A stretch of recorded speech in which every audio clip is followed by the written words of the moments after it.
시청자 여러분 안녕하십니까? KLN 뉴스입니다. 서울시가 일회용 플라스틱으로부터 자유로운 도시 서울을 목표로 시민 실천운동에 들어갔습니다. 서울시와 환경단체는 5대 일회용 플라스틱인 컵, 빨대, 비닐봉투, 배달용품, 세탁비닐 안 쓰기 운동을 실천하기로 했습니다. 서울시 관계자는 생활의 편리성과 배달 문화 등으로 사용량이 증가하고 있는 일회용 플라스틱이 건강까지 위협하고 있다며 일회용 플라스틱 줄이기에 시민들 모두가 참여하고 실천해달라고 당부했습니다. 매년 휴가철이 끝나면 버려지는 동물들이 많아지는데요. 올해도 예외가 아닙니다. 김경모 기자의 보도입니다.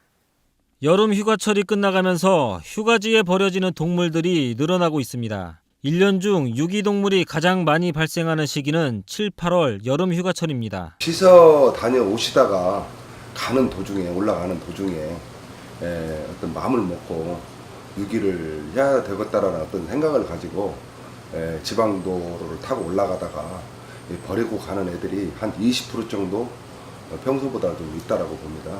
동물 등록제 등 제도적 보완책과 더불어 인식 개선도 이뤄져야 한다는 지적이 나오고 있습니다.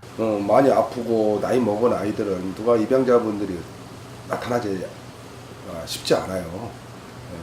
그런 아이들은 사실 끝까지 좀 이렇게 책임을 지고 버리지 않고 가족으로서 생을 마감을 좀 될 때까지 보호를 하고 키워줬으면 하는 바람입니다. 일찍 나면 버리고 아프면 버리고 이런 어떤 그런 그 시민 의식이 좀 바뀌었으면 좋겠습니다. 다가올 추석에는 얼마나 많은 동물들이 버려질지 모릅니다. 여름 휴가철 다음으로 유기동물이 많이 발생하는 시기가 바로 명절이기 때문입니다. KLN 뉴스 김경모입니다. 대전시와 한국토지주택공사가 대전 산업단지 재생사업을 위한 시행협약을 체결했습니다. 이번 협약은 지난 2009년과 2015년 두 차례에 걸쳐 체결된 협약의 내용을 구체화하기 위해 추진됐습니다. 협약에 따라 대전시는 행정적, 재정적 지원 등을 맡고 한국토지주택공사는 전면 매수구역 산업시설용지 조성공사, 토지 분양 등 복합 건축 사업을 진행합니다.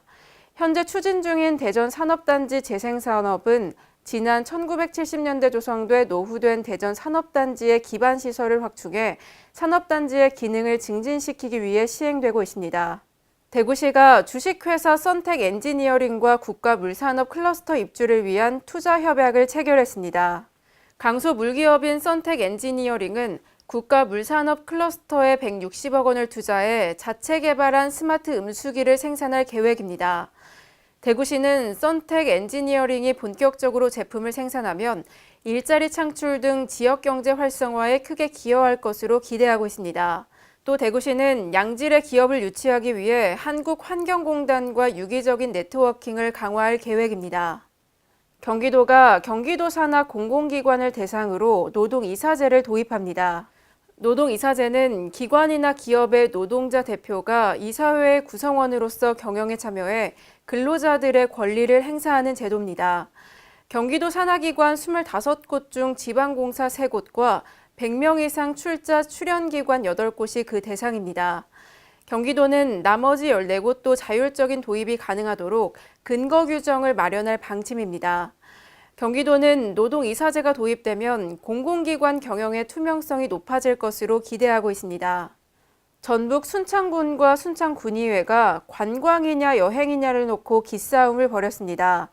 지난 24일 순창군 문화관광과의 부서 명칭 변경 문제로 설전이 벌어졌는데요.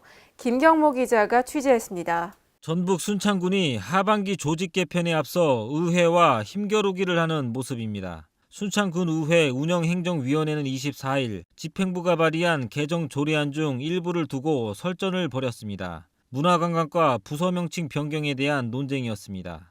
공급자 중심 관광보다는 수요자 중심 여행으로 정책 변화를 시도해보고자 개정안인 문화여행과로 이 같은 집행부의 제안에 운영위 소속 위원들은 이해가 어렵다는 반응입니다. 여행과라고 해서 이점 있는 거 있어요? 관광과라고 해서 또 크게 이점 받는 것도 아니 근데 굳이 모든 용어를 다 변경을 해야 되지 않습니까? 그러니까 제가 금방 말씀을 드리잖아요. 운영행정위원회는 논쟁이 심해지자 의견 조율을 위해 잠시 정회하기도 했습니다. 결국 문화관광과 명칭은 변경하니 운영위의 공감을 얻지 못해 현행대로 유지하게 되었습니다. 이날 임시회는 행정기구 설치 조례 일부 개정 조례안과 지방공무원 정원 조례 일부 개정 조례안을 의결했습니다. KLN 뉴스 김경모입니다. 서울시가 여의도와 용산을 개발하겠다는 계획을 전면 보류했습니다. 이는 박원순 서울시장의 여의도와 용산을 개발하겠다는 계획을 발표한 이후 일대 집값이 급상승함에 따른 것입니다. 이에 따라 여의도와 용산을 재개발하는 이른바 여의도 용산 마스터플랜 추진이 보류됐습니다. 박원순 서울시장은 재추진 시점에 대해 즉답을 피했습니다. 오늘의 브리핑입니다. 행정안전부가 혁신성장과 일자리 창출이라는 주제로 경기도와 함께 규제혁신 현장토론회를 개최했습니다. 이날 토론회에는 경기도민, 기업, 전문가, 관계부처 및 전국 자치단체 공무원이 참여해 지역의 혁신성장을 저해하고 생활불편을 초래하는 규제에 대해 열띤 토론을 벌였습니다. 김부겸 행정안전부 장관은 현장 토론회에 이어 신산업 관련 종사자들과 간담회를 열고 실제 현장에서 겪고 있는 고충을 듣고 지원 방안에 대해서도 의견을 나눴습니다. 전염성이 높은 바이러스성 결막염인 유행성 각 결막염 환자가 지난해 대비 66% 이상 증가했습니다. 0세에서 6세에서 가장 많이 발생했고 7세에서 19세, 20세 이상이 뒤를 이었습니다. 질병관리본부는 유행성 각 결막염을 예방하기 위해 올바른 손 씻기 등 개인 위생을 철저히 해달라고 당부했습니다. 광주광역시가 추진하는 청년 비상금 통장이 사회 초년생의 자산 형성에 디딤돌 역할을 할 것으로 기대됩니다. 청년 비상금 통장은 임금 소득이 낮은 근로청년의 채무를 예방하고 생활 안정을 돕기 위한 소액 단기 저축인데요. 청년이 매월 10만 원씩 10개월 동안 저축하면 광주시가 100만 원을 더해 200만 원을 마련해주는 프로젝트입니다.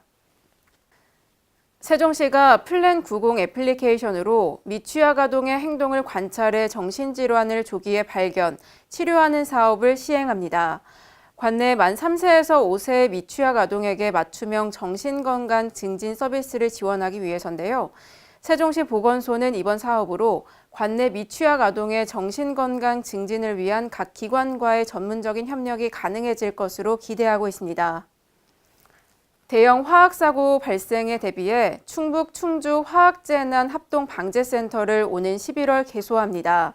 충북 북부 지역의 유해 화학물질 취급 허가 사업장이 몰려있지만 가까운 화학재난방재센터가 없어 사고 발생 시 초동 대응이 어려웠는데요.